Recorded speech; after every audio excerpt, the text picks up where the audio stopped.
Pediatria, hoje vice-reitor de ensino de graduação da Universidade de Fortaleza, Unifor, o professor Henrique Luiz do Carmo Sá, um querido amigo, pediatra, professor, e também outro pediatra mais dedicado à pneumopediatria, um professor titular de pediatria e pneumologia pediátrica da Unicamp, de São Paulo, um querido amigo, o professor José Disseu Ribeiro, que tão gentilmente aceitou trazer aqui para o nosso grupo suas inspirações oriundas aí das chamadas artes cinemáticas, né? Em especial o filme Sociedade dos Poetas Mortos, com o nosso subtítulo Tradição, Honra, Disciplina e Excelência.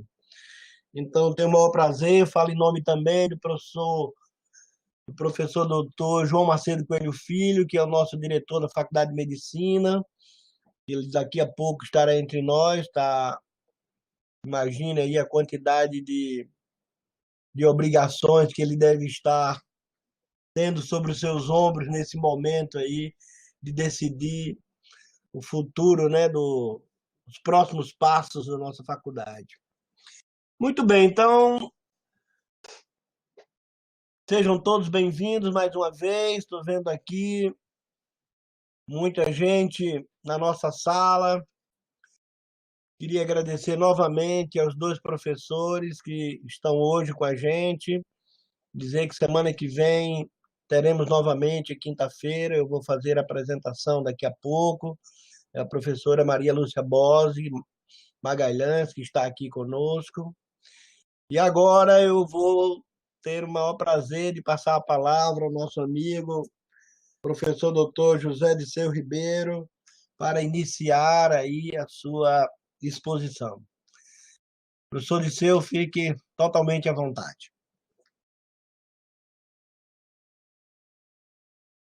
Cumprimentar e agradecer o meu grande amigo e distinto colega, o professor Dr. Álvaro Leite, professor titular da Faculdade de Medicina da Universidade Federal do Ceará, pelo convite para participar desse evento sobre humanidades médicas. Eu estou iniciando nessa área, a minha área sempre foi uma área mais técnica, e juntamente com o professor Henrique Luiz do Carmo Sá, vice-reitor de ensino e graduação. Olha, dizer para vocês que é uma honra e uma alegria poder estar aqui com vocês nessa manhã e participar desse evento e ter a oportunidade de discutir 3 princípios que estão nesse filme, que é arte, ciência e educação. Como eu falei, eu tive uma formação muito técnica. O Henrique estava falando que, na realidade, os pediatras estão se dedicando mais a essa área de humanidades, e eu, depois de 40 anos, vou começar, viu, Henrique? Então, para mim é uma alegria muito grande e agradecer poder estar aqui com vocês, né? Na realidade, sobrou muito pouco tempo para mim nesse período, mas agora eu acho que eu vou poder aprender bastante. E uma dessas situações pelas quais eu me interessei foi porque eu conheci o Álvaro. E vi que nós, na medicina, precisamos ter mais um componente holístico, mais cheio de arte, de vida, que somente um componente tecnicista, né? E eu vi que o Álvaro se parece muito com o professor Keating, que é o Robin Williams do filme, né? Essa paixão que ele tem pela arte, pela medicina e pela ciência me motivou também a lembrar desse filme, que eu vou falar um pouquinho sobre ele, né? E outro aspecto também é que nós criamos um grupo, né? E isso tem a ver muito com o Álvaro, né? Que criou, que ajudou a participar, que é aí do Ceará, o Sarinho de Pernambuco, o Paulo Camargos, que está aqui conosco, de Minas Gerais, o Fischer de Porto Alegre e eu de Campinas. Então, nós temos uma amostra quase do Brasil inteiro. Uma vez por semana, a gente discute um pouco de arte dentro da humanidades médicas, né? E com esse grupo, o meu aprendizado, o meu alumbramento, né, que é uma palavra muito forte, que o Álvaro fala muito, e alegria nesses nossos encontros têm sido muito importantes para diminuir um pouco o sofrimento, aumentar a nossa amizade, diminuir a saudade, né? E aumentar as esperanças de um mundo melhor e mais amigo, né? Numa dessas reuniões, um dos componentes, o professor Fischer, dizia que um dos objetivos das nossas reuniões seriam as necessidades de ensinar, ajudar os alunos de medicina e residentes a pensar. Então, por essa oportunidade, agradeço ao Álvaro, agradeço o professor Henrique. Eu estou muito honrado e feliz de poder estar aqui com vocês. Por que nós escolhemos esse filme? Porque esse filme, justamente, ele mostra três bases e princípios, aliás, 4 princípios da educação. O filme tem uma conotação de educação, arte e ciência muito intensos, né? A arte está envolvida nos poemas e poesias que são citadas, os autores que já haviam morrido e contribuído para a literatura e para a arte, e todas as cenas foram feitas em sequência. Então, além de ter uma fotografia muito bonita, uma história muito bonita, né, ele trata de 3 importantes situações da vida, que é a arte, a ciência e a educação, e é lógico que fica subentendido que o professor queria que tivesse um desfecho epicurista, que tivesse um equilíbrio nas situações da paixão e da arte envolvida com isso. Então, e discutir um pouquinho sobre a entropia e entalpia nessa tríade, né, que eu chamei de ACE, de ACE, né, que tem até a ver com o gene e com o receptor do coronavírus, né, mas nós vamos citar isso mais para frente, assim, em termos de comparação. Mas as implicações, né, que podem surgir da arte, da ciência e da educação. O filme Peter Weir, estrelado por Robin Williams, né, ele conta a história de um professor de literatura, que todos nós assistimos, quem não assistiu o filme, mas aluno da própria academia onde vai lecionar, e era um professor de Londres, Estados Unidos, foi chamado de professor expositando, né? Essa academia era considerada praticamente a melhor academia dos Estados Unidos, era uma academia só para alunos meninos, masculinos, né, mas famosa pela rigidez e tradição de valores burgueses e conservadores, associado também e apoiado pelos pais, né, dos alunos, e só entravam meninos. E tem uma conotação interessante, porque faz 70... O filme é de 1959. Está dando uma reverberação. 1959 é a época do filme, né? E foi filmado em 89, então 30 anos entre a história e a filmagem, né? E veio para o Brasil em 90. E 2019, se comparar, nós temos então 30 anos de discussão entre a arte, a ciência e a educação que se passa na época do filme, né? São 60 anos de evolução. É óbvio que tanto a arte, quanto a ciência, quanto a educação tiveram modificações fantásticas dos acontecimentos políticos e sociais que vêm ocorrendo no mundo de uma maneira muito intensa nos últimos anos, né?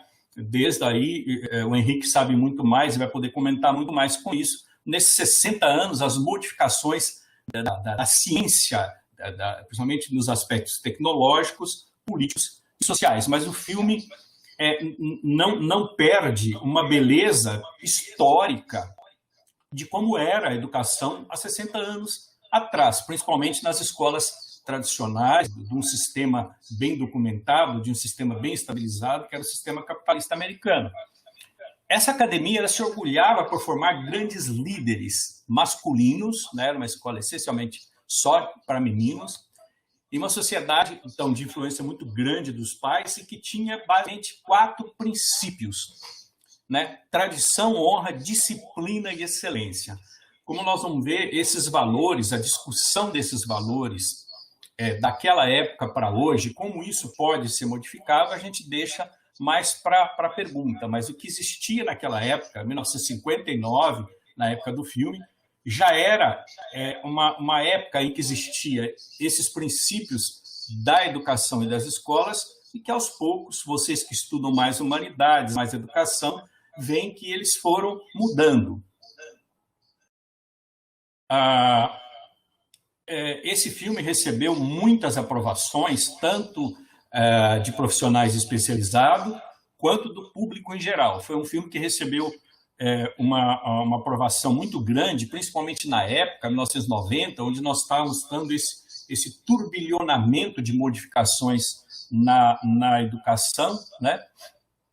Recebeu, inclusive, o prêmio de melhor Oscar de roteiro original, não foi o melhor Oscar, mas foi em numerosos prêmios, né, pela crítica. E a Sociedade dos Poetas Mortos, o filme buscava uma reflexão sobre o sistema de ensino e também a própria sociedade, voltada a produzir uma mão de obra barata e especializada e suprimindo os anseios e as individualidades de cada ser humano. Mas o tema central é o conflito entre as necessidades e as vontades dos jovens de viverem intensamente, bloqueada por um sistema de ensino muito rígido e autoritário que tolhia os alunos e a busca de outras visões do mundo. E o catalisador, o que realmente explodiu em termos de vivência dos jovens, foi o professor Keating, né, que surge para instigar os alunos o pensamento crítico e pessoal. Mas esse espaço para esse pensamento, naquela escola de tradição muito rígida, foi muito complexa, como vai mostrar a evolução do filme, né? E ele lutava para que os alunos, então, pudessem ter esses pensamentos críticos. E ele era um professor nada convencional, que confronta os valores ultraconservadores, né, da Academia Welton e busca valorizar a expressão artística e liberdade dos alunos, aspectos que eram limitados pela instituição, né? Que era preparar alunos masculinos para ingressarem basicamente na Harvard, né? E tornarem-se médicos, advogados, engenheiros e advogados, né? Médicos, engenheiros e advogados. Essa era a função, basicamente, na história, e economistas também. E o que o professor fez na época foi tentar manter os princípios, mas acrescentar outros princípios que ele achava importante, com perguntas, aproximação, desafios, atenção crítica e paixão pela arte e até pela ciência, sem modificar o que já existia na escola. Isso fica subentendido no filme, em longo prazo, no decorrer do filme.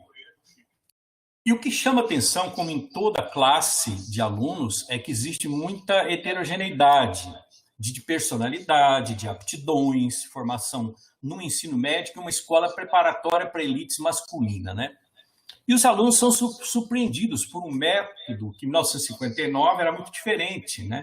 E eram um pouco ortodoxos, que o Keating, que era o professor, que ensina os alunos a tornar a vida extraordinária, né? Um sentimento que ele resume na expressão latina carpe diem, que ficou muito conhecido como uma das frases mais conhecidas do cinema. Entre as 100 frases conhecidas do cinema, ficou essa daí.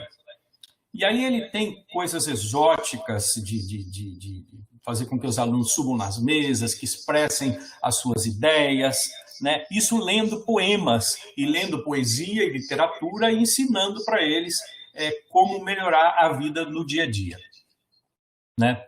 Ele se opõe ao sistema vigente na época, né? E ensina que, através da arte, eles poderiam melhorar os 4 princípios que a escola tinha, né? Mas isso era considerado, principalmente na leitura de poemas e de poesia, era considerado um extremo tabu para a época. Mas ele tinha uma missão, que era ensinar os alunos a aprender a pensar com críticas e dizendo que palavras e ideias podiam mudar o mundo. A arte e a poesia podiam ajudar muito e que eles podiam, tirando o sumo da poesia e da arte, melhorar a ciência e melhorar a educação deles. Ele dizia que o que eles estavam sendo treinados, que era medicina, direito e engenharia, basicamente que predispunha ao alto grau, que era ir para Harvard, são profissões nobres e necessárias para manter a vida.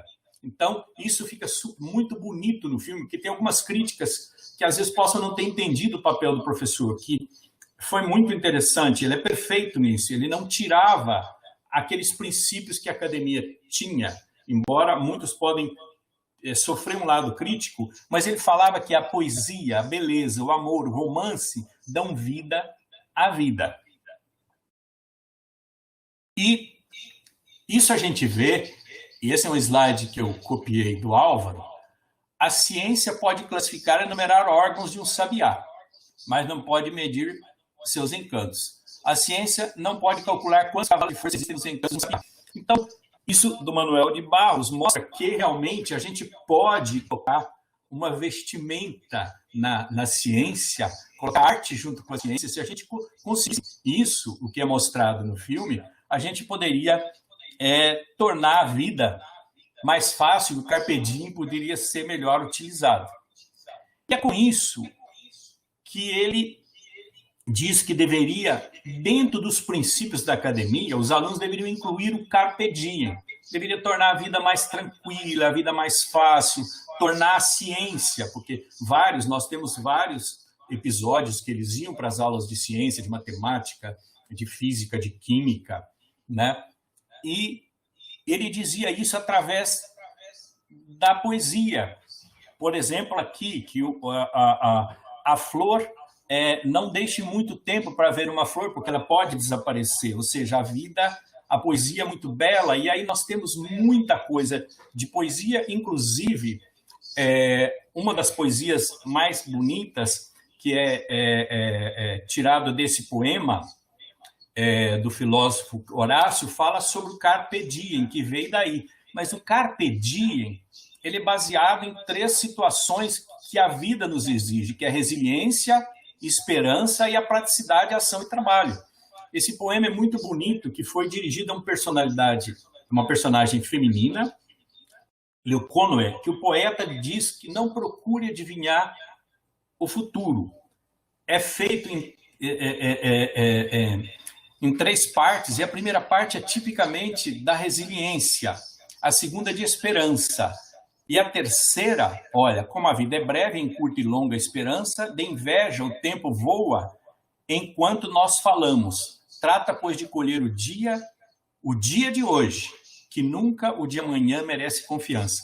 Então, é muito bonito a arte colocada, depois vocês podem ler para a gente caminhar mais para frente, a arte colocada, resumida, em 3 partes. E é o que nós precisamos ter hoje em dia para sobreviver.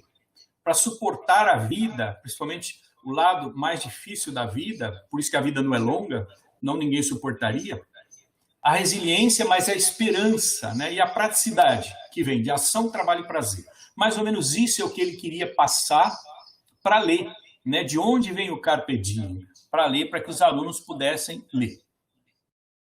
E essas 3 partes que tem no poema de onde veio o carpe diem são muito mostradas no filme. A resiliência é mostrada por um aluno, que é o personagem principal, que morre, já vou contando no final, né? Ele suicida, que é o Neil. Ele tem um pai muito rígido, o pai só queria que ele fosse médico. Você tem que ser médico, porque eu gastei muito dinheiro com a sua formação, você tem que ser médico. E ele não queria que o filho fosse jornalista, porque o filho cuidava do anuário da universidade, da faculdade, da academia, e ele não deixou, falou para ele sair. Ele não queria que ele tivesse nenhuma ação que podia atrapalhar a carreira de medicina, e depois o menino vai querer trabalhar no teatro, ele disse também que não. Então o pai tolhia tudo, você só tem que estudar para ser médico. E ele falou, não, você sabe. E ele falou, você aguenta isso? Ele falou, você sabe que eu aguento, mas a revolta dele era muito grande por isso. A esperança é mostrada até nas fotos. Ele mostra uma foto da turma de 1902, por aí, e falava, olha, quantos olhares tem desses indivíduos, mas eles já estão mortos, muitos deles. Então nós temos que ter esperança, temos que ter praticidade, temos que aproveitar o dia de ação, trabalho e prazer, né? O que cada um, como era uma classe, todas as classes são heterogêneas, do ponto de vista de aluno e do ponto de vista de qualquer classe, onde tem mais que uma pessoa, já é heterogênea em relação a muitas coisas, né? Então, eles partiram para isso, partiram para aproveitar isso e para fazer as...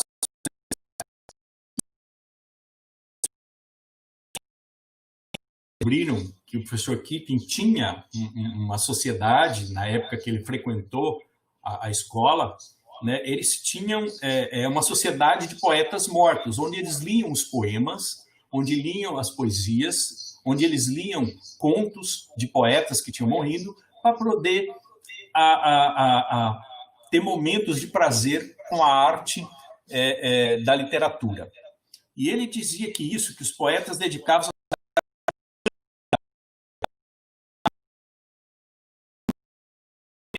mostra a poesia e os contos da literatura de uma maneira muito intensa e muito forte para os alunos.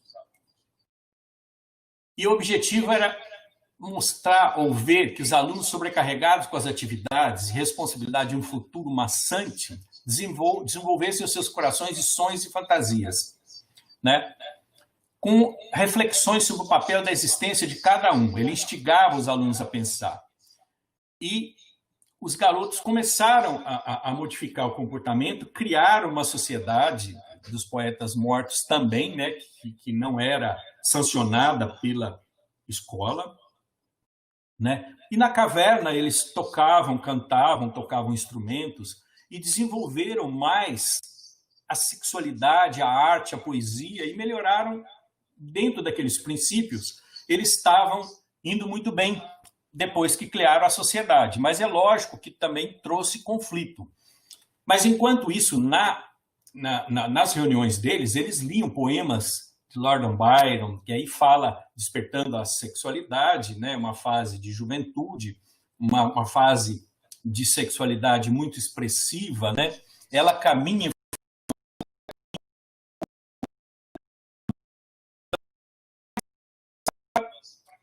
situação de vida que eles estavam despertando uma coisa ou outra. Esse poema é muito bonito, eu deixo aí, depois quem quiser ver, ler o poema inteiro, mas mostrando a beleza do caminhar de uma jovem vista por um adolescente numa fase de sexualidade muito intensa. E o filme é muito cheio de frases, mas que essas frases se transformam em atitudes para a vida deles, né? E essa frase carpe diem, então, que ficou muito intensa no filme. E aí tem numerosas frases, mas eu vou dizer essa última, porque tem muito a ver com uma situação que vai acontecendo, porque na formação da Sociedade dos Poetas Mortos, como não era autorizada, acontecem situações de conflito entre os jovens. Mas ele chama e diz a eles: na vida há tempo para arriscar e tempo para ser cauteloso. Um homem sensato sabe qual é o momento certo para cada uma dessas coisas. Porque depois nós vamos ver que o que acontece termina sendo jogado como culpa do professor Keating. Mas ele chama os alunos e mostra para ele: olha, né, na vida há tempo para arriscar e tempo para ser cauteloso. E isso é muito forte no filme. E outro aspecto muito importante do que ele vai fazendo nas aulas, não importa o que dizem a você, palavras, atitudes e ideias, que eu chamei de pai, podem mudar o mundo. Isso nós vemos no curso de graduação, de pós-graduação. Ideia custa caro. Nós temos que fazer um projeto de pesquisa. Dias atrás, um aluno chegou perto de mim: professor, eu queria fazer pós-graduação. Eu falei: que ótimo, que coisa boa. Você tem alguma ideia? Ele pegou e falou: não tem nenhuma ideia. Eu falei: eu também não tenho. Eu estou com 10 alunos e no momento eu não tenho. Ideia custa muito caro. Ideia, basicamente, é uma competência do indivíduo na fase produtiva da vida, que é entre 20 e 50 anos, a fase mais produtiva, não a fase produtiva. Mas as grandes competências na arte, na ciência, na educação, tecnologia, esporte, tudo é feito por indivíduos mais ou menos entre 20 e 50 anos. É lógico que os outros complementam. E eles são muito importantes na orientação. Um técnico da seleção brasileira não joga como o Neymar. Ele que tem a capacitação técnica, mas o técnico, que pode ter 60, 70, 90 anos, pode orientar. Então, ele passa muito nesse filme uma situação de importância, que é palavras, atitudes e ideia. Uma atitude, realmente, de um professor pode mudar muito, né? A palavra e a ideia, tudo podem mudar. E já que palavra e atitude mudam a ideia, eu trouxe esse filme, com permissão do professor Álvaro, para mostrar para vocês. Esse filme é 2 minutos, é autoexplicativo, queria que o Fábio passasse para nós. Você passa aí, Fábio.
Se puder voltar aos slides.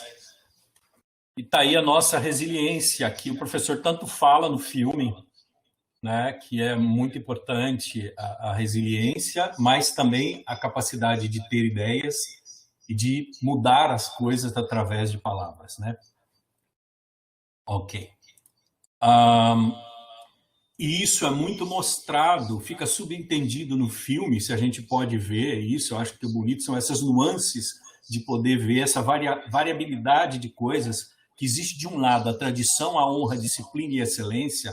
Ninguém duvida que excelência e disciplina, principalmente, são extremamente importantes na educação, né? Nós precisamos disso, o mundo precisa disso, a ciência é feita disso. Mas como que a gente pode colocar do outro lado coisas que podem auxiliar isso, que era o que tinha de base, mas isso era feito de uma maneira muito rígida, muito cruel, às vezes até, porque não permitia nada, e nem é falado da ética, aí, que é uma coisa que vocês da humanidade sabem mais. E vários autores já haviam citado isso, vem sendo mostrado, mas esse filme consegue reunir. O próprio Charles Chaplin dizia que o verdadeiro significado das coisas é encontrado ao se dizer as mesmas coisas com outras palavras. Nós podemos atenuar. Nós vemos o quanto que palavras fazem doer. Nós temos uma situação de políticos falando frases extremamente desconexas, frases difíceis para a população, frases sem amor, né? Frases sem arte, né? Então, eu acredito que do lado em vermelho nós temos o que a escola tinha, mostra no filme. Mas veja, onde é que estava a didática, a inteligência, a comunicação, né? Naquela época, os professores fumavam dentro das salas, os professores tinham um poder hierárquico muito complexo, né? Em relação aos alunos. E a paixão, a ética pela ciência, pela arte e pela educação não eram tão suficientes para manter uma viga mestra entre esses princípios que tinha na Academia Welton, né? E lembrar que vários poetas, o que nós vemos na educação própria da medicina veio muito da poesia, da arte, já existia esse lado. Então, se a gente colocasse essas situações da arte junto com uma ciência muito tecnicista, será que nós não poderíamos melhorar mais o aprendizado, né? Isso fica para o Henrique, né? E nós temos essa heterogeneidade dos alunos, né? É bonito ver que cada um deles despertou uma coisa, né? Um despertou a paixão pela arte, no caso do Neil, e o Todd, que era um menino cujo irmão tinha sido o melhor aluno da academia, desperta a timidez. Ele era muito tímido e ele fica encantado. Como ele era um gênio, porque vem de uma família extremamente inteligente. O irmão dele tinha sido o melhor aluno da Harvard, da própria escola, né? E ele também estava no mesmo caminho do irmão, mas ele percebe tudo isso, né? O que outros não percebem é tão interessante, né? A vida é uma curva de Gauss, onde varia do percentil 2,5 a 95,5, e uns percebem a grandeza e outros não percebem, e percebem até um lado ruim, né? No andamento da educação do professor, que talvez não tenha conseguido passar para todos. E aí entra aquele espírito epicurista, né? Que a procura moderada dos prazeres, talvez, que tenha faltado para eles, né? E os desejos exacerbados que causou conflito entre a própria sociedade deles, que foi... é lógico que eles tiveram arte, paixão, sexo, música, ciência e política, discutiam nas reuniões, através dos poemas e da poesia, discutiam tudo isso, né? E coisa que estava muito longe, mas até que um deles falou, mas está faltando mulher, como é que pode uma academia só ter homem? Né? Falta mulher. E ele publicou no jornal, no anuário da academia, olha, essa academia precisa ter. Isso era uma coisa extremamente agressiva para a época, né? E eles começaram a ter muito conflito com os pais e com a academia, e resulta numa coisa dramática, que é o não suportar o que podia ser feito, que é o suicídio de um dos principais jovens da Sociedade dos Poetas Mortos, 2. Nós tivemos a primeira, que foi do próprio professor, e essa seria a segunda, né? Porque o pai descobre o envolvimento dele no jornal, depois no teatro, dizendo não, é não, é não, e ele termina, eu fui bem, eu fiz, eu queria isso, mas a mãe também, que era mostra esse lado de muita submissão do poder feminino com o masculino, né? Na época, e ele não suporta e termina suicidando.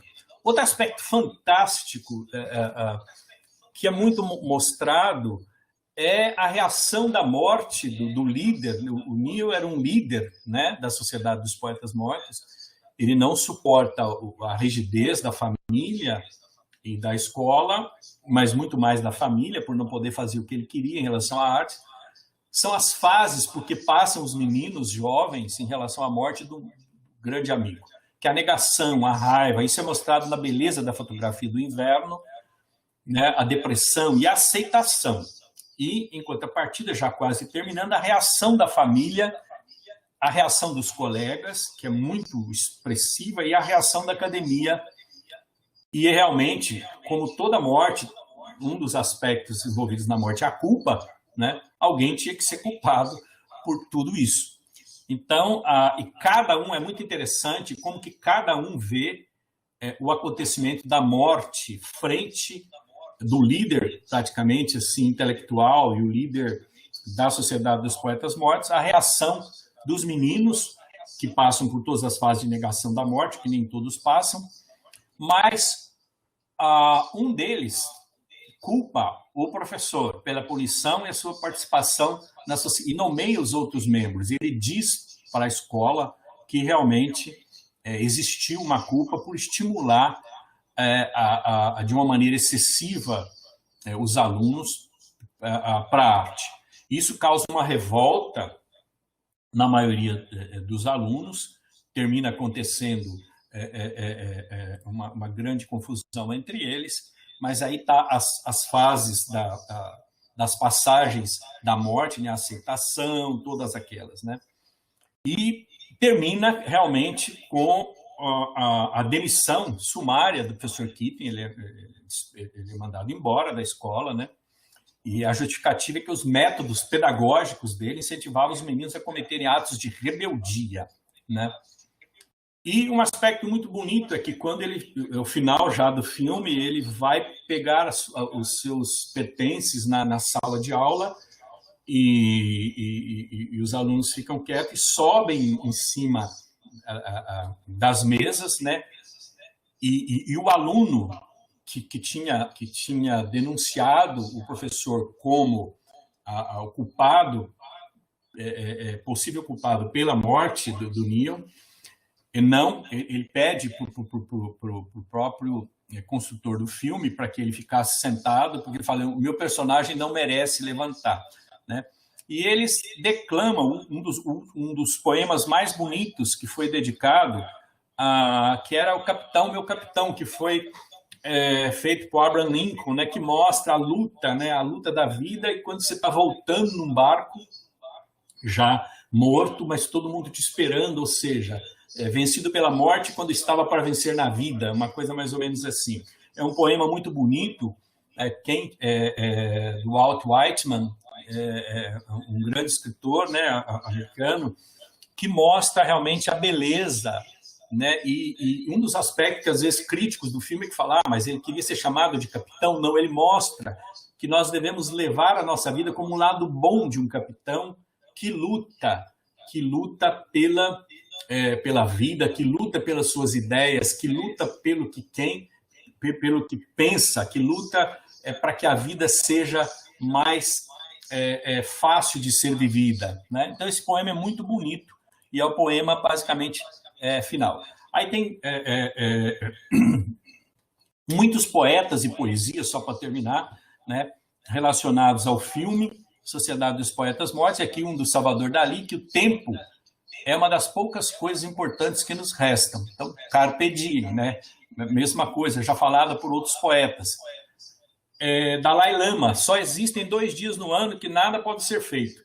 Um se chama ontem e o outro se chama amanhã. Portanto, hoje é o dia certo para amar, acreditar, fazer e principalmente viver. Vejam, os poetas, eles falam a mesma coisa várias vezes, né? É Carpe Diem. E isso foi feito por Horácio lá em milhares de anos atrás, né?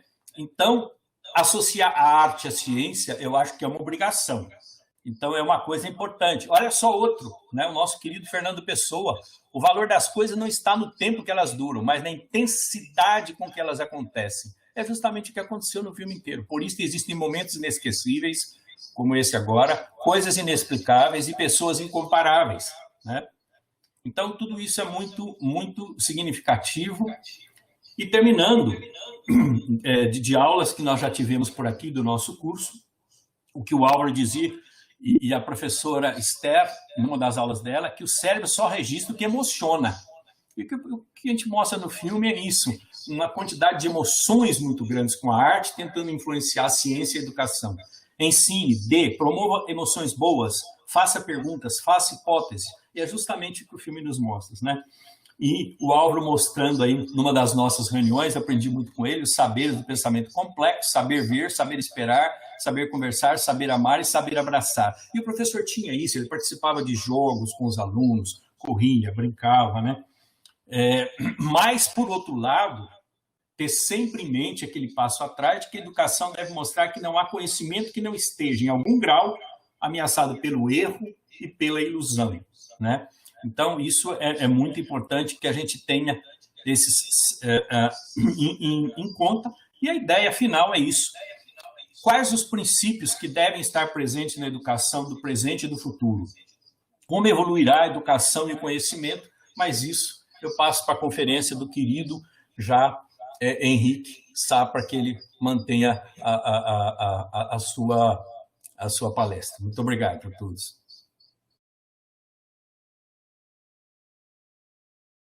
Muito obrigado, Disseu. Vamos, então, aí continuar essa prosa, né?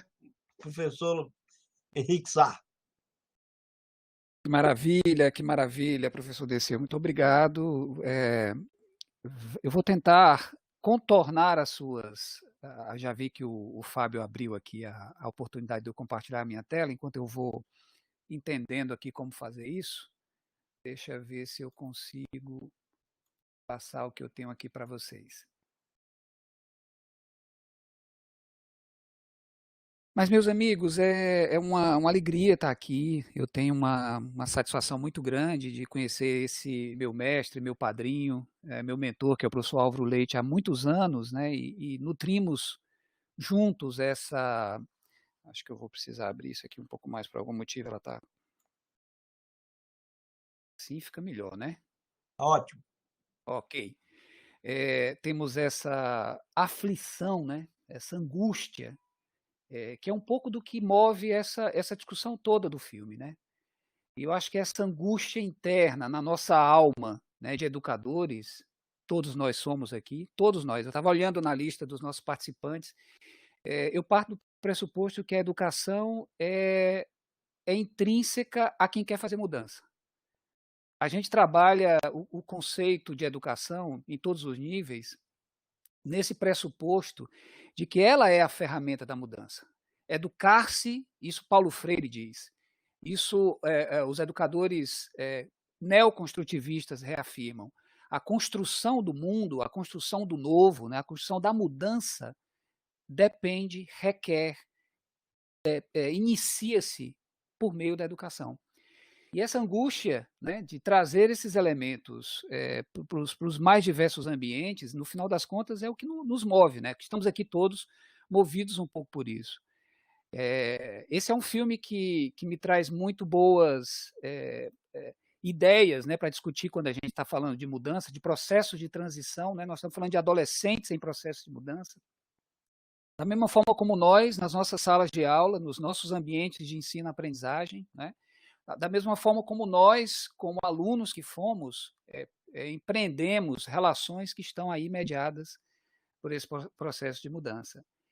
E eu queria começar exatamente com eu vou ler aqui, um dos poemas que foi lido pelo Neil, essa personagem que o professor Disseu cita, né, que é como se fosse a liderança da neo-sociedade, né, dos poetas mortos, a sociedade dos jovens que absorveram aquelas primeiras faíscas, né, aquelas centelhas ali pelo professor Keating, na primeira reunião na gruta da Sociedade dos Poetas Mortos, o Neil cita o Tennyson, né? O mesmo Tennyson né, que move bastante a discussão em relação ao Keating e aos alunos. E ele lê assim, e é muito emblemático, me parece um poema bastante simbólico no contexto do filme. Ele diz assim: venham, meus amigos,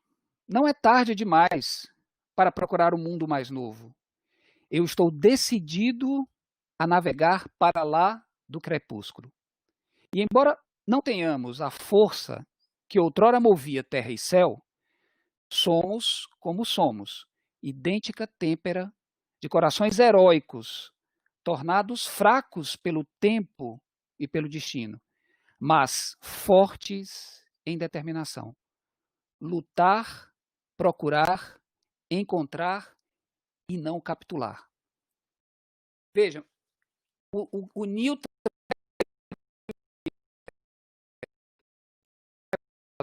mas ele abre esse poema, né, na reunião de fundação da Sociedade dos Poetas Mortos, desse grupo, e eu acho que é exatamente no meio do filme que isso acontece, eu acho que ele demarca esse espírito que parece estar nascendo naquele grupo de alunos. Não é tarde demais para procurar um mundo mais novo. Todos estavam vivendo conflitos, tensões, essas questões que Dirceu traz, típicas da adolescência, típicas de uma fase de decisão.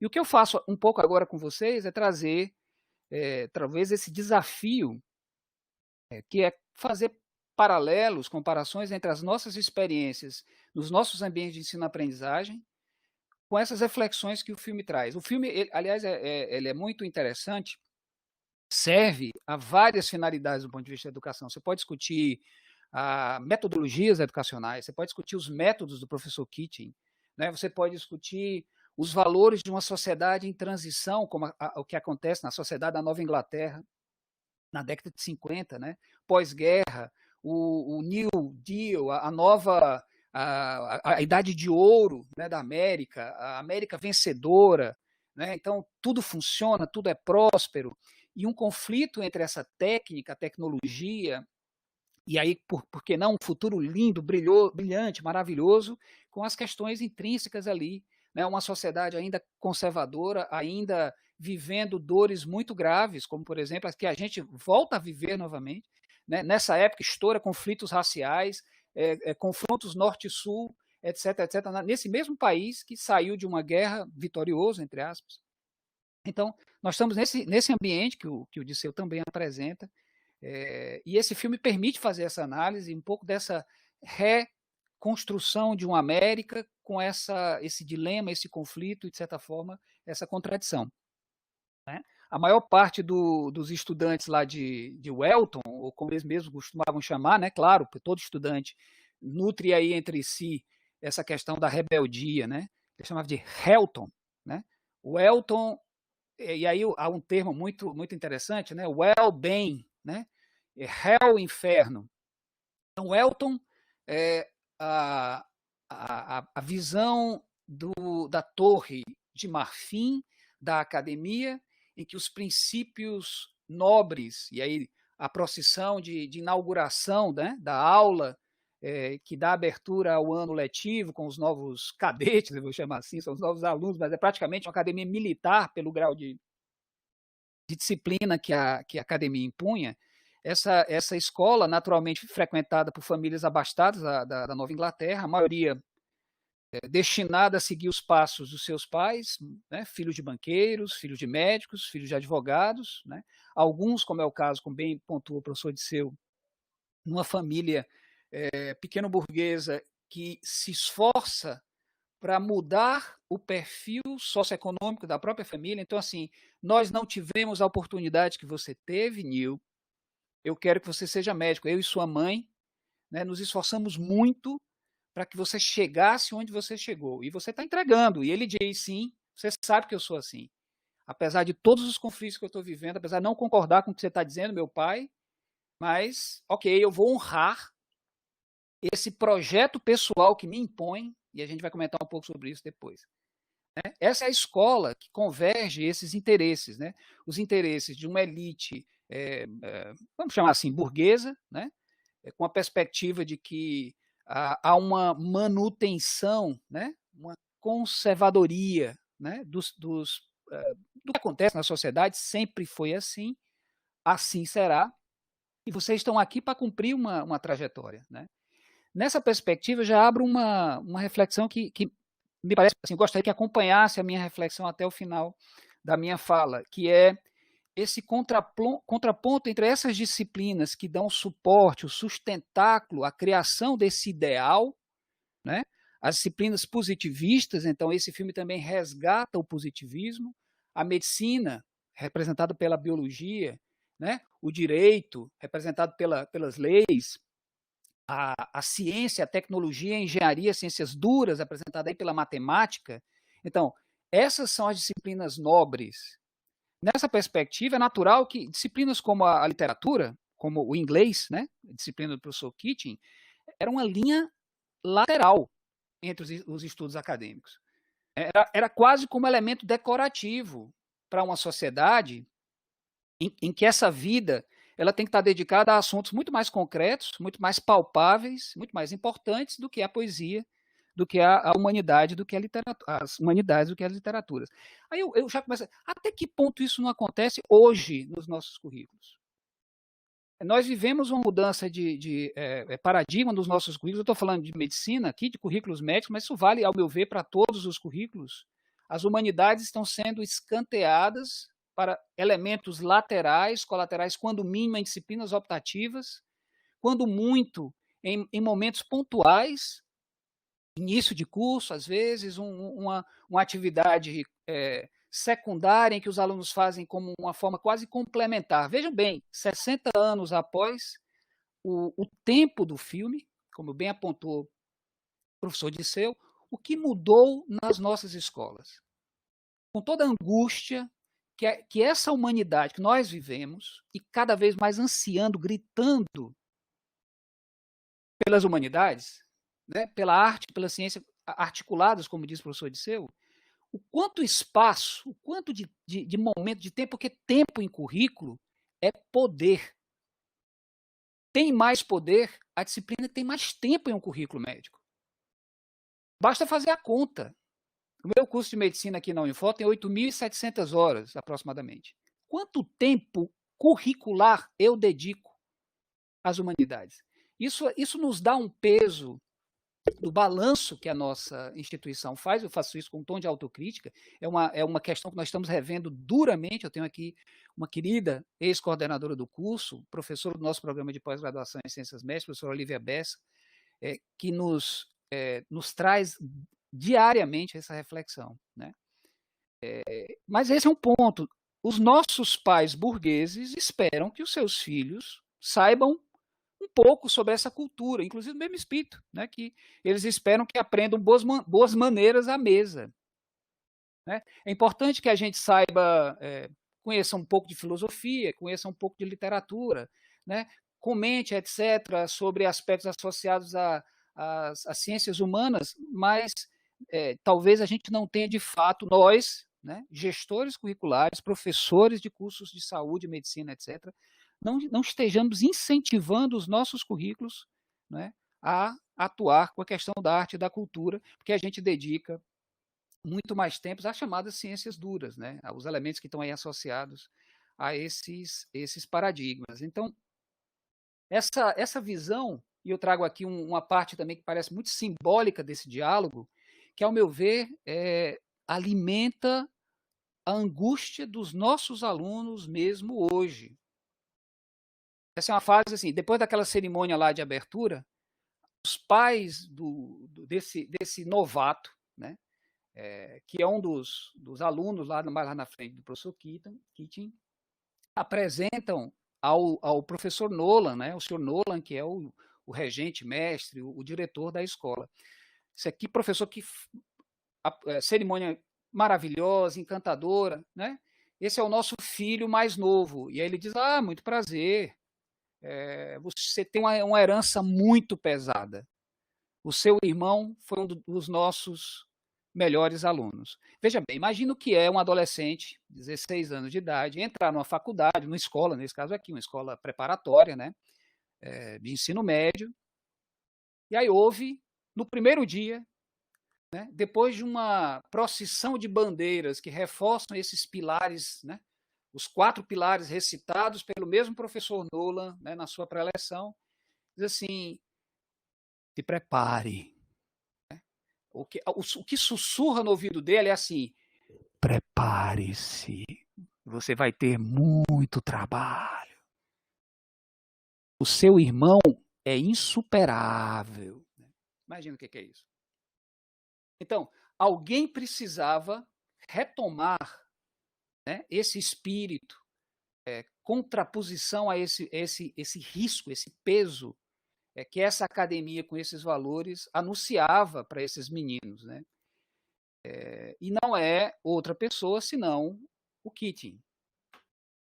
Então, o Keating tem uma coisa muito interessante. Veja bem, ele não é um outsider total. Isso aqui, nesse momento, ele está justamente sendo entronizado, ou seja, ele tem o respaldo da academia. Né? Ele é um ex-aluno e trilhou exatamente esse mesmo percurso. Ele foi para Harvard, ele concluiu seus estudos lá, ele cumpriu o que lhe esperavam ser cumprido. Né? Keating, então, volta para sua casa, para sua alma mater, para o seu colégio, para assumir uma função de professor de literatura. Não por menos a mesma função do diretor. O diretor Nolan era o professor de literatura anos atrás.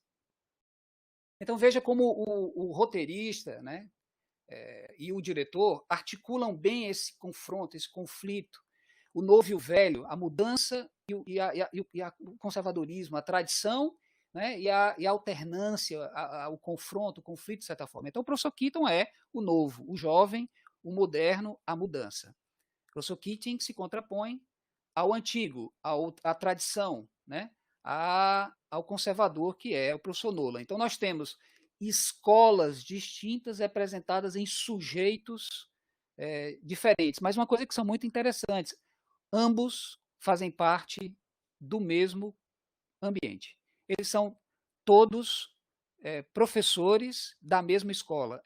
Né? Não é uma influência externa. A influência externa não é permitida nessa escola. Alguns dos alunos, por exemplo, na transgressão, constroem, porque são extremamente inteligentes, um rádio para poder capturar informações do mundo externo, que não lhes é permitido. Não lhes é permitido. E aqueles 2 meninos que montam o rádio querem buscar uma coisa que estava surgindo no mundo naquela época. E eles não tinham acesso a isso. Se chamava rock and roll. Né? O fruto da transgressão.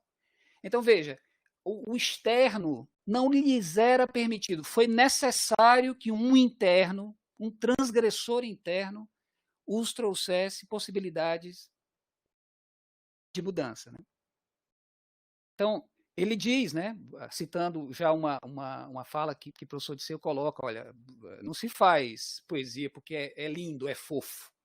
É fofo fazer poesia. Não, ele coloca já isso muito claro. Se lê poesia, deixa eu ler exatamente o que ele diz aqui, porque se é membro da raça humana. Se lê poesia porque poesia é do humano, é do contexto do humano. E aí ele coloca exatamente isso. A raça humana está cheia, né, de paixão. As disciplinas estão lá e são muito importantes, medicina, direito, né? A economia, os bancos, etc., são importantes e necessários para sustentar a nossa vida. Mas, e aí uma questão, obviamente, que é muito dos transcendentalistas daquela época, né? Que eles transcendem um pouco essa lógica, ele faz um contraponto, né? A medicina está aqui, mas a poesia está acolá. Isso aqui é importante, mas veja, isso aqui é que dá prazer à vida. Eu acho que o neotranscendentalismo diz assim, mas por que a poesia não pode estar na medicina? Ou na engenharia? Ou no direito? Né? É isso que está se discutindo hoje. Por que a poesia precisa estar ao lado de? Né? Até que ponto não se é possível trabalhar a estética de uma consulta médica? Ou a arte de um procedimento cirúrgico? Não no sentido da artesania, simplesmente, mas do valor humano que o procedimento ali está, porque estamos falando de procedimentos humanos. Medicina encarada, medicina, ciências encaradas como ciências humanas. E, portanto, não um contraponto ou uma variância entre o que é técnico e o que é artístico. E a técnica, ok, vamos agora acabar a nossa aula de técnica, agora sim vamos nos dedicar. Esse contraponto que ainda está presente nesse momento, porque isso é um momento filosófico do século XX. Né? É essa reconstrução de uma lógica quase iluminista, né, do século XX, que é assim, ok, nós estamos no século da técnica, nós estamos descobrindo coisas incríveis, anos 50, mas veja bem, não esqueçam, né, que a vida é mais do que isso, a vida é paixão. Abram um espaço, né, entre os seus estudos de química, meninos, para estudar também poesia. Nem que isso os obrigue a sair à noite, no escuro, no frio, e se colocar dentro de uma caverna, porque é ali que lhe é permitido esse espaço, porque aqui dentro a gente, infelizmente, ainda não pode. Ou se pode, pode no contexto de uma certa transgressão. Né? Essa visão que, obviamente, descobre aí o Keating como um elemento indutor, né? Esse transgressor que traz essa reflexão para os alunos e os incomoda desde o princípio, desde o Carpe Diem, né? Eles saem meio, caramba, peraí, vocês viram isso? Né? E o outro atrás, assim, será que vai cair numa prova? Né? Essa cena passa lá no filme. Né? Todo mundo impactado com Carpe Diem. Né? E o cara lá atrás, assim, a gente vai ter que dar isso, Onde é que a gente escolhe, né? Que xerox eu preciso bater? Alguém copiou? Né? Para poder, né? Será que ele vai cobrar isso para as provas, etc? Até que ponto nós não reproduzimos esse mesmo princípio, esse mesmo conceito? Mas ele traz, né? O Keating traz uma visão realmente completamente diferente. Esse é uma outra dicotomia que é apresentada quase como um elemento secundário do filme. Eu trago para cá, que me parece também muito interessante. Esse é vou tentar lembrar, é o professor McAllister. Professor McAllister. É um professor que é apresentado no início do filme recitando latim, ensinando os alunos a recitar latim. Agricolae, agricolim, eu não sei como é que é. Agricolare, agrico não sei o quê. Agora todo mundo. Agricolare, agricolim. Ele é um professor de latim. Está lá no almoço. Né? Todo mundo, parece realmente uma instituição militar, todo mundo de pé. Né? Os professores sentam primeiro, e aí os alunos se sentam, todo mundo no mesmo salão, etc, etc.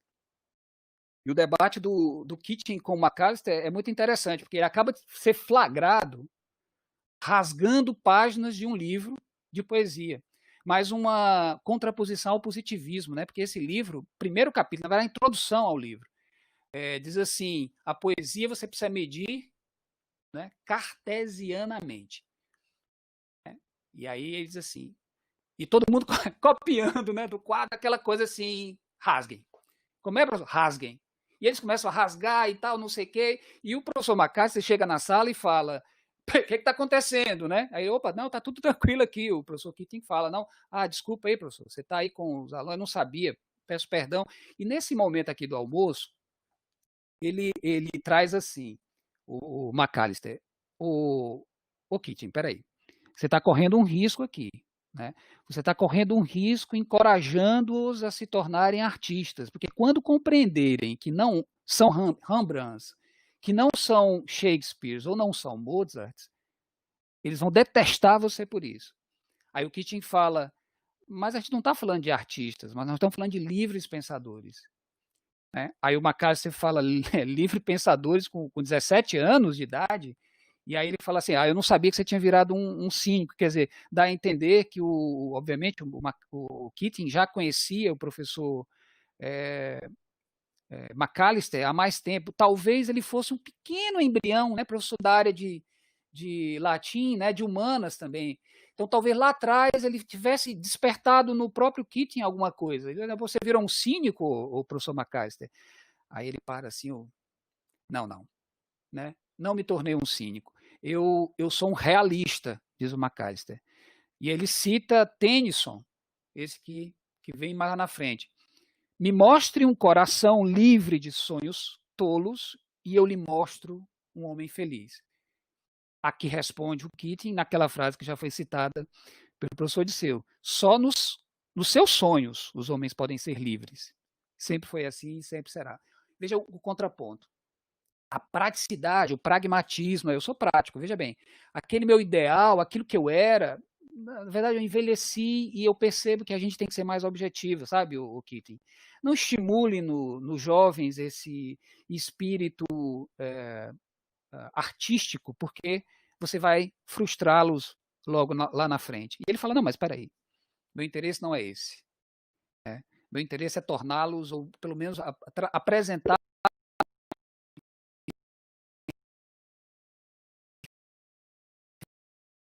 a perspectiva de um outro ângulo, que é aquilo que também falou, muito bem trazido já de Seu, nessa cena em que eles sobem na mesa, uma atitude relativamente simples, que é mudar a perspectiva. Imaginem vocês, esses alunos que estão sempre nas mesmas carteiras, né, eles se sentam sempre nos mesmos lugares, depois são convidados por um professor, a mudarem de perspectiva naquelas mesmas salas. É um contraponto aí, uma clara mitigação, né, desse espírito aí transgressor que está sendo colocado em jogo, mas que traz traumas para esses alunos, né? Então, a gente não vai entrar em grandes detalhes em relação ao filme, mas enfim, acaba acontecendo um problema, né? Um deles, né, é admoestado, inclusive fisicamente, né? Ele é espancado pelo diretor, e aí Disseu já traz essa reflexão, né? Ele diz assim, rapaz, você não confunda as coisas, né? A contraposição não é isenta de riscos, e um homem sensato tem que considerar esses riscos, né? Ele pondera esses aspectos, né? E apesar desses conceitos, né, a favor da cautela, né, da atenção, do cuidado, e ele dá uma bronca nos meninos, assim, ó, vão com calma, porque as coisas têm suas consequências. Mas ele continua, né, trazendo essas mesmas reflexões do contraponto, é quando traz a ideia da sociedade e os meninos passam a buscar, né, mecanismos. Aí outonos chegam, primaveras vêm, eles convivem mais alguns meses até que vão tendo desfecho. Aí a primeira reunião, né, onde o Neil faz a leitura daquele poema do Tennyson. Eu vou avançando um pouco mais para a gente então seguir. Essa é aquela fase onde esse rapaz, né, repreendido pelo próprio Keating, o que dá uma coisa muito interessante, né? A transgressão não é isenta de responsabilidades, né? Que é o que ele traz aqui. E ele coloca assim: eu não sou esse cara, preste atenção, né? Você tem responsabilidades aqui, né? E ele pergunta, tá, mas o que isso é bom, né? O que há de bom aqui? Ele diz, uma das coisas, inclusive, é ter as minhas aulas. Então não seja expulso, não, né? Porque senão você perde a chance, né, do que é bom também nesse espaço aqui, como, por exemplo, as minhas aulas, né? Mas esse confronto persiste, essa dualidade persiste durante todo o filme, né? E traz essa reflexão. Esse é um diálogo entre o professor Nolan e o Keating. Ele coloca assim, isso aconteceu porque o Keating observa aliás, o professor Nolan observa uma das atividades extra-classe, né, do Keating, em que ele leva os meninos para o pátio, né, e eles passam a seguir uma caminhada no pátio, enfim, tem uma cena para lá que eu não vou entrar em grandes detalhes, e aí ele fala exatamente assim, ó, o Nolan diz, os boatos que os seus métodos de ensino são pouco ortodoxos, ó, boatos. Ele não tem boatos, ele tem espiões, obviamente, dentro de uma escola como essa, né? Ele está ali sendo sutil, né? Como é bem praxe nessas instituições, né? As pessoas não trazem as coisas com clareza, né? A clareza e a transparência não fazem parte de ambientes como esse. Tudo é muito subterfúgio, tudo é muito reservado, é muito cheio de... Né? Enquanto que o contraponto aqui não, é explicitude, né? As coisas são explícitas, né? E ele traz, olha, eu ouço alguns boatos aqui, de que teus métodos são um pouco ortodoxos, mas eu não estou insinuando que tem nada a ver com o caso daquele garoto que foi espancado lá, né? mas eu escuso de lhe dizer que os rapazes dessa idade são muito impressionáveis, viu, Keating? Aí ele fala, ô, professor, eu estou certo que a sua repreensão certamente o impressionou. Ele foi espancado, né?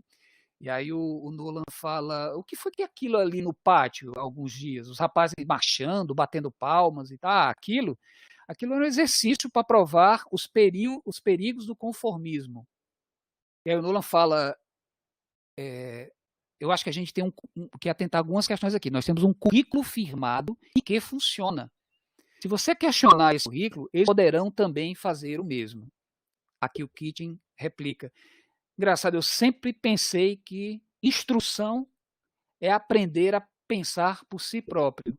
E o Nolan fala, na idade deles, nunca na vida.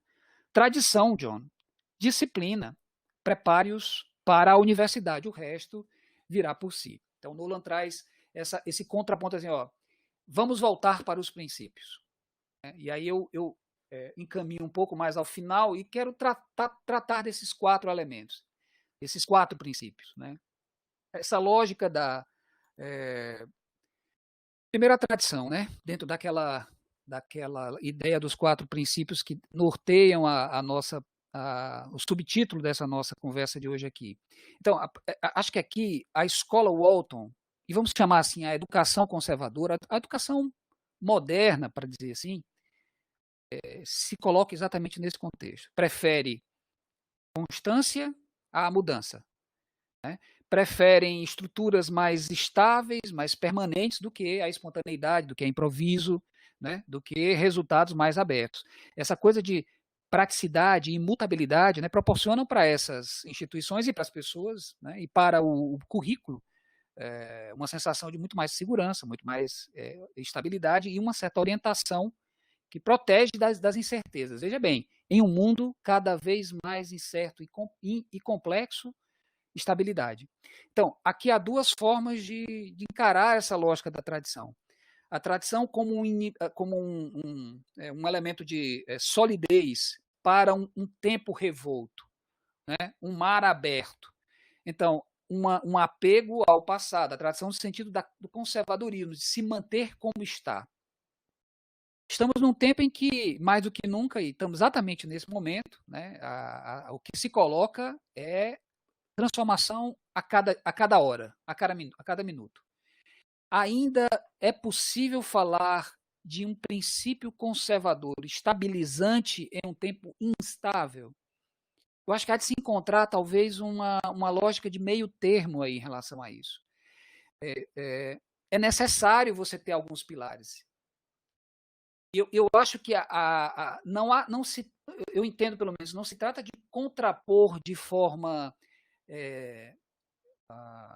rigorosa e extrema a tradição, e com ela a ciência, porque a ciência faz parte da tradição, com seus pilares. Mas, ao mesmo tempo, em um ambiente complexo de mudanças, é reconhecer, e aí se coloca isso no final do filme, e o professor Disseu traz essa questão também. A ciência requer um espírito de questionamento e de mudança, sem a qual ela não evolui. Então, a ciência ela não é imutável. Os valores científicos não precisam ser questionados necessariamente no sentido de que eles possam ser abolidos, muito pelo contrário. Então, não se trata de arguir contra a ciência para poder resgatar um espírito de mudança e transformação, ao contrário.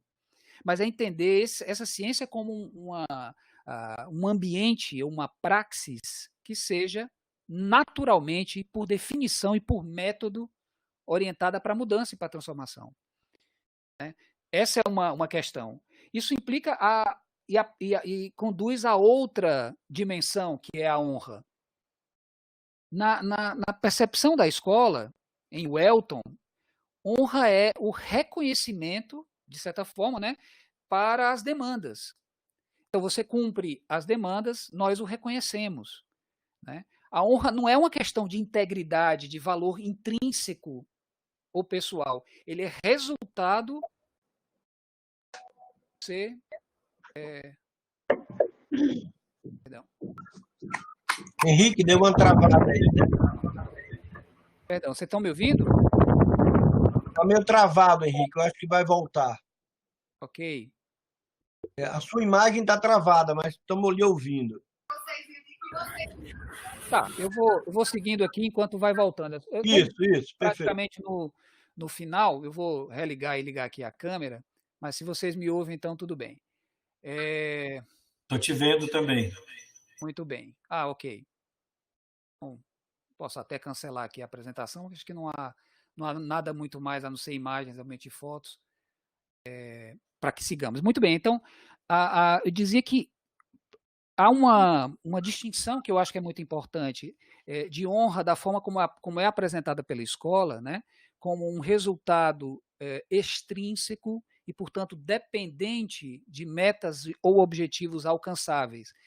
Vamos analisar o que nós temos hoje do ponto de vista da educação contemporânea, aquela que nós trazemos dentro das nossas universidades. O aluno vale,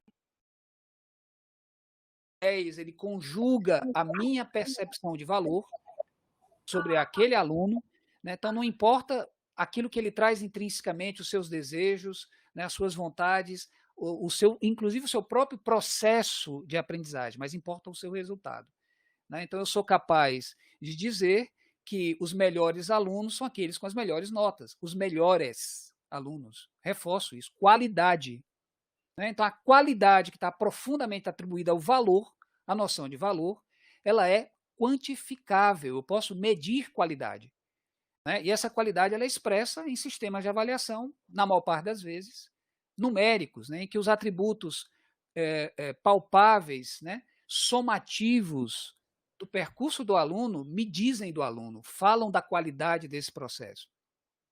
Essa é uma questão que precisa ser, está sendo, né, revista e discutida no filme. Ele começa a discutir, a refletir sobre, afinal de contas, qual é o valor da sua experiência dentro de uma escola como a nossa. E as questões que os alunos se defrontam, como, por exemplo, o meu desejo, né, a minha vontade, se confrontam com o terceiro pilar, que é a disciplina.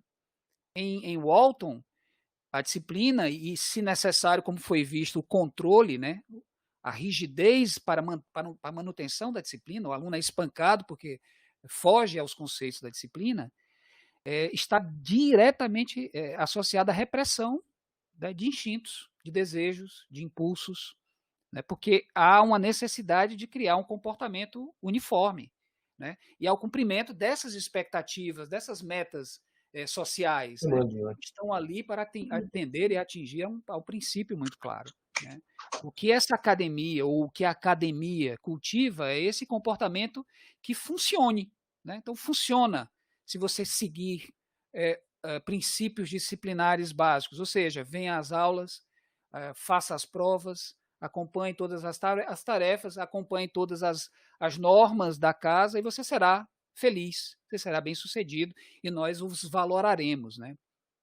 E o tempo todo, o que se vê aí com os alunos, instigados pelo professor, é esse conflito entre a autoridade, a obediência a esse modelo, com a lógica de livre pensar, né, de manutenção dos desejos, manutenção não, de valorização dos desejos. Então, eu entro num conflito eterno, né, entre a minha vontade e as normas, e aí isso gera, como apresentou o professor Disseu, inclusive ao extremo, né? Quando eu não consigo conciliar as normas e os meus desejos, eu dou fim à minha vida, como aconteceu com o Neil no final do filme. Quando esse conflito disciplinar, né, a minha incapacidade de submeter a essa rigidez e repressão de impulsos, né, me faz romper literalmente com os padrões que estão aí colocados. E, por fim, a lógica da excelência, né, que para a escola, né, para o Walton, não significa necessariamente fazer as coisas bem, né, mas exceder as expectativas das autoridades. Você precisa chegar em Harvard, você precisa participar da Ivy League, é isso que se espera, né? Esses altos padrões que a família espera, que os professores esperam, que a escola espera, é o que se considera efetivamente a excelência, coisa que é contraposta o tempo todo pelo professor e no contexto do filme, né? Ele fala genial na saída, depois daquela atividade, aquela sessão de admoestação, né, em que o o Keating chega para o Dalton, né, que é o transgressor, e fala assim, rapaz, vai com calma aí, mas, né? Tenha calma aí, vamos devagar, porque você não pode ir tanto assim. Aí ele se vira e fala assim, mas foi genial essa sua sacada do telefone de Deus. Né? Deus liga, ele faz uma artimanha que Deus liga pro diretor e pede para liberar as meninas, né, para a escola, para que a escola vire unissex, né, porque a escola que é, aliás, né, que tenha as duas, os dois gêneros, enfim, todos os gêneros. Então, ele revê a lógica do que seja a excelência, né, e não a satisfação obediente e a imaginação, né, das expectativas que estão aí colocadas. Então, eu trago essas reflexões e compartilho também de um dos poemas do Whitman, né, aquele velhinho que é pregado, né, no alto da sala, né, o Keating praticamente idolatra, né, o Walt Whitman, que morreu em 1892, e ele traz, né, esse poema, e acho extremamente interessante. Ele conclui com uma das frases me parece mais simbólicas do filme inteiro, né? Ele diz assim: ó eu, ó vida, das perguntas recorrentes dos intermináveis trens dos infiéis, das cidades cheias de tolos, de mim mesmo, censurando a mim mesmo para sempre, para quem mais tolo que eu e quem mais sem fé, de olhos que em vão anseiam pela luz, pelos sentidos dos objetos, pela luta sempre renovada, dos pobres resultados de tudo, das multidões sórdidas que vejo ao meu redor, anos vazios e invisíveis que restam, com o que resta de mim entrelaçados, a pergunta ao eu, tão triste, recorrente, que resta de bom entre estes, ó eu, ó vida? Resposta: que você está aqui, que a vida e a identidade existem, que a peça poderosa continua e que você possa contribuir com um verso. É isso, muito obrigado.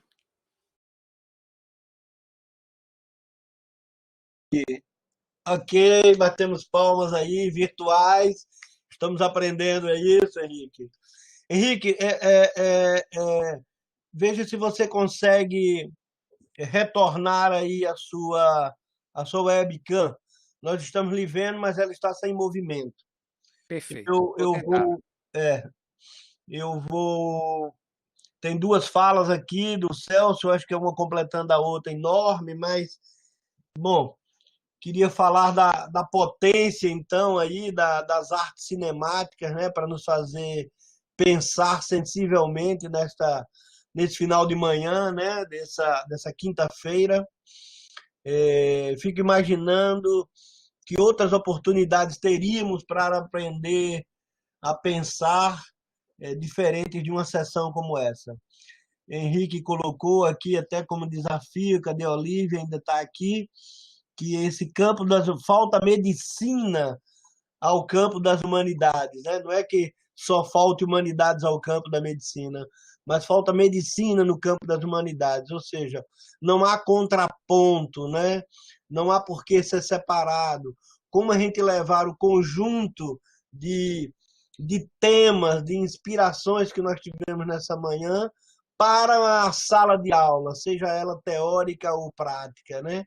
Ali no momento em que a dimensão da ética, em que a dimensão da criatividade, do respeito ao outro, temas que também serão abordados na semana que vem pela professora Maria Lúcia Bose.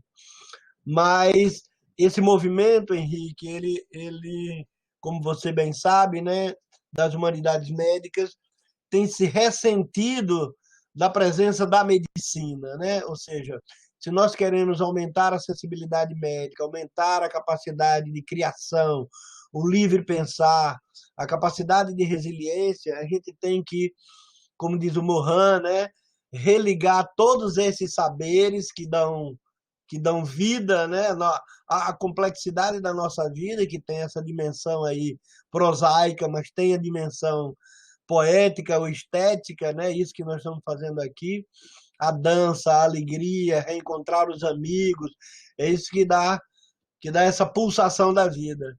Então, se a gente não religar esses saberes na hora em que a gente está diante de nossos pacientes, está na sala de aula, etc., a gente corre o risco de ter uma medicina em que falte humanidades, mas também de uma humanidade que falte medicina. Então, acho que essa questão que você trouxe é um desafio para todas as escolas médicas. Só complementando, viu, Albert, muito rapidamente, a lógica é muito semelhante à lógica da própria ética, quando a gente discute, por exemplo, a ética médica. Né? Ela é disciplinarizada, não é, dentro do currículo. E aí tem um experimento, uma situação muito interessante do Albert Einstein, né, quando ele migra para a América e passa a dar aulas numa universidade, né, do norte, lá em Boston, né, e ele encontra um aluno sentado no refeitório, na cafeteria lá da universidade, tudo bem? Como é que é seu nome? Eu sou Albert. E você? Eu sou fulano. Você faz o quê? Eu faço filosofia. É? O que você está estudando? Eu estou estudando tal disciplina e tudo mais. E esse livro aí? Não, graças a Deus eu já passei pela disciplina de ética. Ele dizendo assim. Né, e o Einstein cita isso, né? Como é curioso isso, né? Ufa, né? Que bom que essa disciplina já se foi.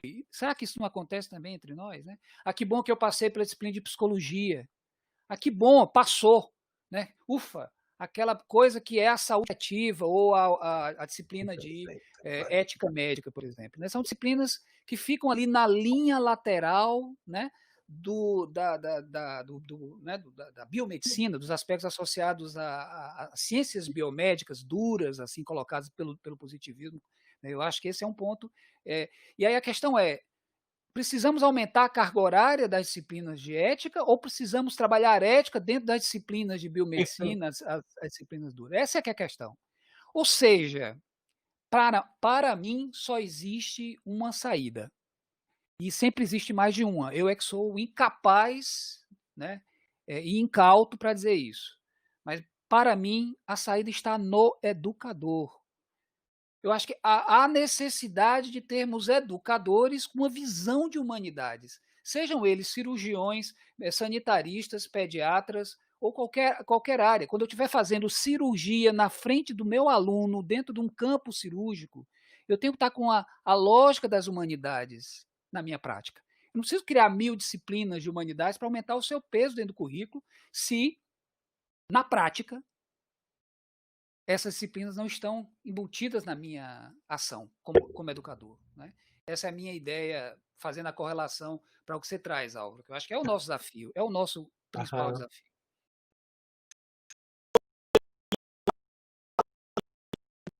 Vocês aí. O Celso contribui aqui, acho que ele não faltou a nenhuma das 11 sessões, viu? Nosso amigo endócrino pediatra diz: amigo Henrique, você foi brilhante, esclarecedor. O filme, de fato, apesar de contar uma história situada no final dos anos 50, as problemáticas apresentadas nele permanecem profundamente atuais. Quando temos que conviver com o ministro da Educação, eu tenho a impressão que já é ex, né? Que propõe a retirada das ciências humanas, como sociologia, filosofia, antropologia, das universidades. Depois ele volta e parabeniza a todos, também a mim, pela iniciativa, com o verdadeiro olhar das humanidades. Ele diz que percebe um certo alter ego entre este amigo e o Keating, como também foi comentado pelo professor de ciência em sua fala de apresentação. Ele é testemunho, está falando de mim aqui, sabe?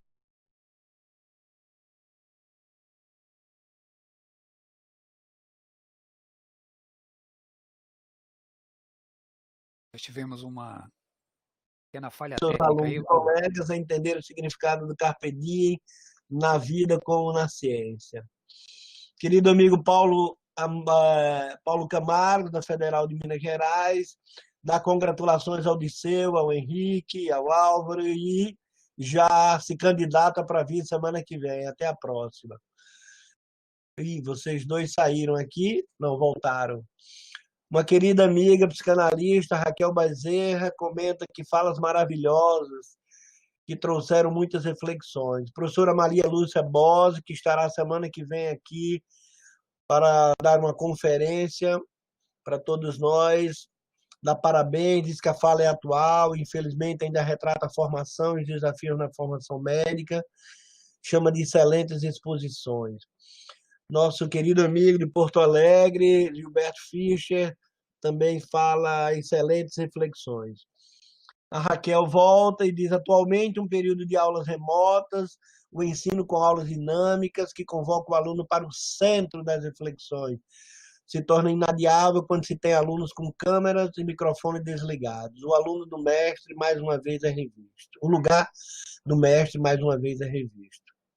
Alexandre, secretário do nosso Colégio de Estudos Avançados, muito boa apresentação, professor Henrique, me fez pensar no mito da caverna de Platão, o desafio de sair da caverna em Platão e de entrar na caverna do filme. Muito boa aí a sua analogia, Alexandre. Professora Fernanda Coutinho, nossa professora brilhante da literatura, diz que a partir do Carpe Diem, pouco a pouco, vamos conseguir religar os saberes. Magníficas aulas. Reflexão e encantamento e de mãos dadas. A professora Fernanda Coutinho é também curadora, né, dessas nossas sessões de humanidades médicas. Sim, a Raquel Barreiro, acho que em cima da fala do Henrique, diz educadores humanos em qualquer área. Nosso aluno no internato, Hugo Diniz, doutor Álvaro, eterno, que é isso, o eterno professor Kitty da medicina, instigando a arte, a educação e a ciência. Estamos agora no fim da jornada do internato, aproximando a alvorada do CRM. Sinto que o trecho do poema Ulisses de Tennyson, que eles declamam no filme, o poema expressa sentimentos desse momento derradeiro. Não tarda a busca por um mundo novo. Partam, em ordem, todos, e fulminem as sonoras esteiras. Meu intento é navegar além poente, e sobre estrelas do ocidente até morrer. Felizmente, tive a oportunidade de cultivar a arte dentro da medicina nos últimos 2 anos. Que maravilha, que siga aí os próximos 40 anos, né, com esse cultivo. Olívia Bessa, querida amiga, agradeço a oportunidade de aprender com todos e reaprender de si mesmo, né? Porque uma parte desse aprendizado, Olívia, está dentro de cada um, né? Inspiração e força para seguirmos juntos, acreditando na educação, na ciência e na arte como caminho para empreender as transformações que a nossa sociedade precisa. Quem mais? O Bruno Fales comenta alguma coisa e o Hugo se trocam aqui 3 abraços calorosos. Eu vi aqui, não sei se já saiu, acho que já, querido amigo José Jorge Pereira Alves, que é médico em Aracati, é meu amigo de turma. Estão me ouvindo? Alguém responde aqui. Não estamos me vendo, mas estamos lhe ouvindo, Alvo. Vocês dois não estão na tela, mas estão me ouvindo. Então, se não tiver a Camila Machado de Aquino, está sempre presente aqui, Maria Lúcia.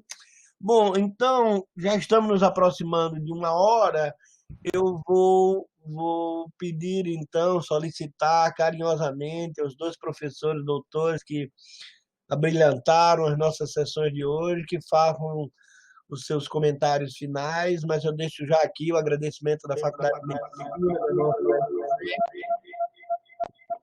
que está a conferência da semana que vem, professora doutora Maria Lúcia Magalhães Bose, isso, que é professora titular da nossa faculdade, coordenadora do Laboratório de Avaliação e Pesquisa Qualitativa em Saúde, do Programa de Pós-Graduação em Saúde Pública, fará uma conferência Medicina, entre a arte de cuidar e a ciência das doenças. Certamente teremos vários insights iguais aos que tivemos nessa manhã. Professor Zé Disseu, muito obrigado pelo seu carinho, muito obrigado pela sua presença. Lhe passo a palavra. Eu que agradeço imensamente essa oportunidade de inserção neste assunto que eu realmente comecei a me apaixonar depois de 2 anos para cá, que eu comecei a lidar com uma área que nós vamos precisar entender muito agora também, que é o tratamento paliativo. E nós temos uma quantidade de pacientes em fase terminal de vida muito grande. E isso é outro aspecto muito sério, porque é uma área que nós precisamos, além de toda a medicina, ter uma parte de humanidades muito intensa e muito inserida, né? E eu acredito muito nisso, que atitudes, ideias e palavras nessas oportunidades são muito importantes. Aprendi muito com o Henrique, foi uma alegria poder estar aqui. Quero participar das outras também e agradecer vocês e desejar um carpe diem para todos nós dentro de todo esse contexto que foi falado, destrinchado, que o filme nos traz com uma mensagem muito bonita, né? E muito profunda, que nós precisamos realmente ver os pilares daqueles 4, que foi também muito destrinchado pelo Henrique, o que nós podemos acrescentar e estar sempre modificando, né? Que a tradição não precise ficar num conservadorismo, mas que possa cada vez mais propiciar situações para honras, excelências, disciplinas, éticas e tudo que a gente vê dentro da arte da ciência médica, né? Um abraço para vocês, muito obrigado e espero encontrá-los em outras oportunidades. Maravilha, Disseu, muito obrigado novamente. Já temos um próximo compromisso, né, no nosso grupo aí no sábado. E agora eu queria trazer o querido amigo Henrique, professor Henrique Sá, para fazer a sua fala de despedida. Mas sem mais, realmente, Álvaro, agradecer desde já a todos uma trajetória pela nosso percurso complexo, que é o percurso da educação, com muita alegria, com muita saúde, mas também com eu tenho revisto muito esse termo da esperança, né? Paulo Freire puxa a lógica da esperança como um aspecto do esperançar, né, de criar, de fato, uma nova perspectiva. Já outros filósofos, Viviane Mosé, por exemplo, citando Nietzsche, a quem eu tenho lido um pouco mais e tentando entender esse mundo, já traz um contraponto a essa ideia de que a esperança ela nos empurra para um tempo que não existe, né, que é um tempo do futuro, que o futuro não existe, ele é criado no dia a dia. Eu fico, talvez, no meio desses dois pensamentos, né, que eu acho que é necessário ter otimismo, que eu acho que o educador é essencialmente uma pessoa invocada, né, no sentido literal, né, invocada, que o cearense chama muito. Rapaz, tu tá muito invocado hoje, né? O invocado é assim, tu tá muito mobilizado, né, tá muito mexido hoje, né? E o invocado como chamado também, né? Nós somos invocados, né? Nós somos muito angustiados, somos muito mexidos e tudo. Isso nos dá essa tal dessa esperança que eu quero traduzir a ideia do Paulo Freire como essa energia mobilizadora, né? Educadores somos todos pessoas invocadas, né? Chamadas a essa mudança, e que isso nos dá naturalmente essa energia, esse poder, e que a gente trajete ao longo dessa nossa jornada. E vejo com muita alegria alunos sempre aqui, né, Álvaro, trazendo suas reflexões. Eu fico muito feliz quando eu vejo que espaços como esse são muito frequentados por estudantes de graduação, por estudantes de pós-graduação, porque eu volto a dizer, acredito que profundamente que a geração dos novos professores trará esse espírito. Eu acredito que as nossas escolas ainda não têm o corpo docente que merecem, com todo respeito. Quero dizer, somos nós todos ainda atributos de um século em transição. Nós também estamos mudando, né? O século XXI ainda precisa construir seus professores, né? E nós temos uma responsabilidade muito forte de fazer isso. E, para mim, os elementos associados que foram discutidos aqui são a chama, são a ferramenta para a construção desse novo docente. Muito obrigado, viu, Álvaro? Muito obrigado, de ser um prazer, encanto lhe conhecer, a todos que estão aqui. Muito obrigado, um abraço. Ok, Henrique, você aqui virtualmente, né, vai me dar aí a liberdade de trazer 2 comentários do campo da bioestatística, viu? Para se unir aqui. Eu traduziria a questão da esperança, né, do tempo, do porvir, né, como uma dimensão que na estatística a gente trabalharia com a dimensão do prognóstico, né? Ninguém pode, que é o saber esperar, é uma habilidade do pensamento complexo, né? O Bruno acabou de comentar, ele conseguiu esperar 6 anos, né? E esperar com uma atividade proativamente para se tornar médico, né? Você está dizendo aí que a gente está nos primeiros 20 anos desse novo século e estamos construindo na esperança de que o novo docente seja mais contemporâneo aos desafios da educação. Então, uma dimensão prognóstica, uma dimensão da esperança e, coincidentemente, Zé Disseu também traz a dimensão dos cuidados paliativos, né? Ou seja, quando o prognóstico que o paciente tem o aproxima da fatalidade, do destino que todos nós, que é a morte. Então, essa dimensão de olhar para o futuro, né? A partir dos dados que a gente tem no presente, seja que nome se dê, né, seja prognóstico pelos métodos estatísticos, esperança pelo campo das humanidades, é uma dimensão radicalmente humana, né? Aliás,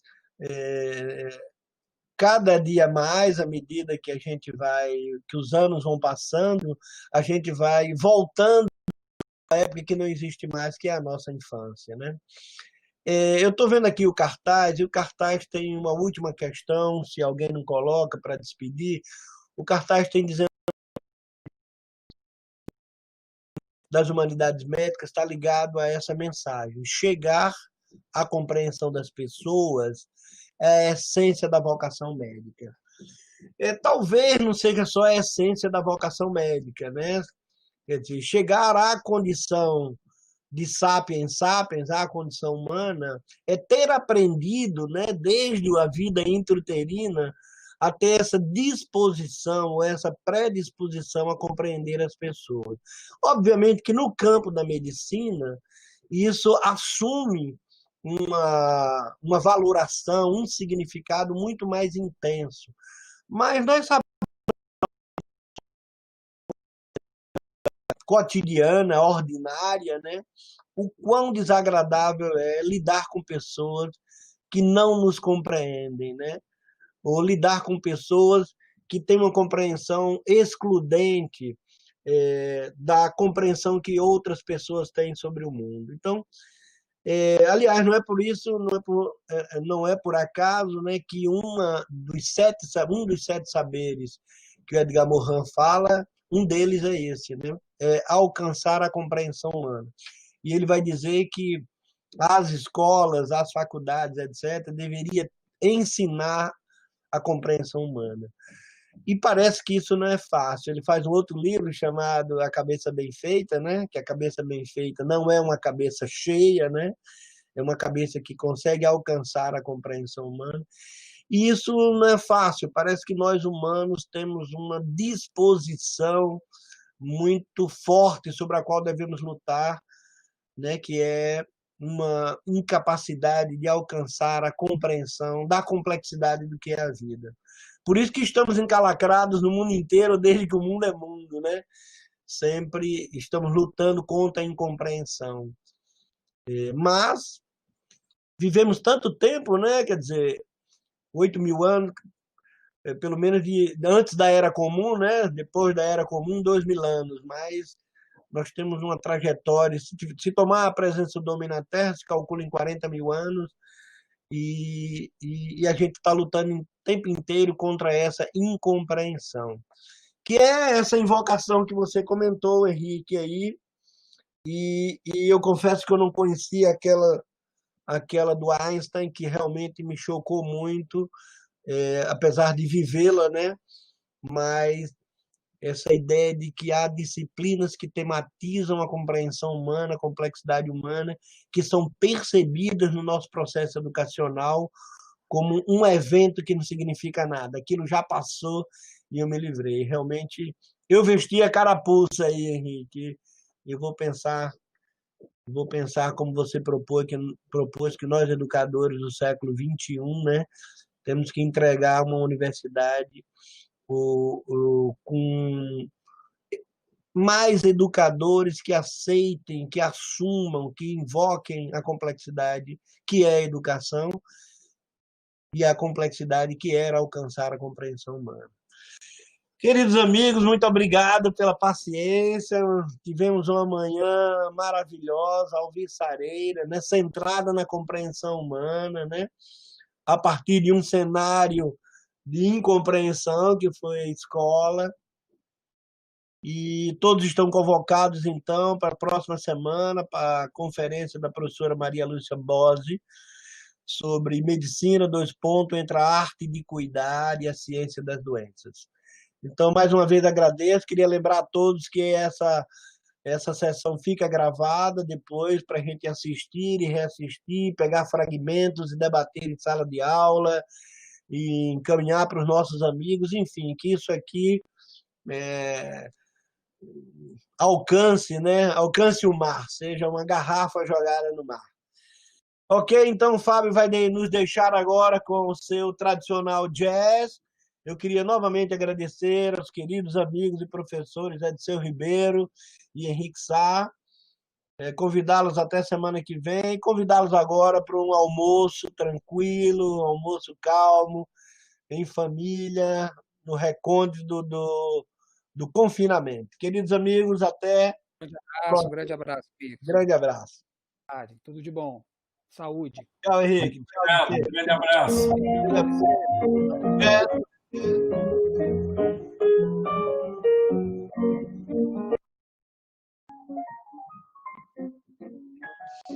Tchau, Raquel, Hugo, Bruno.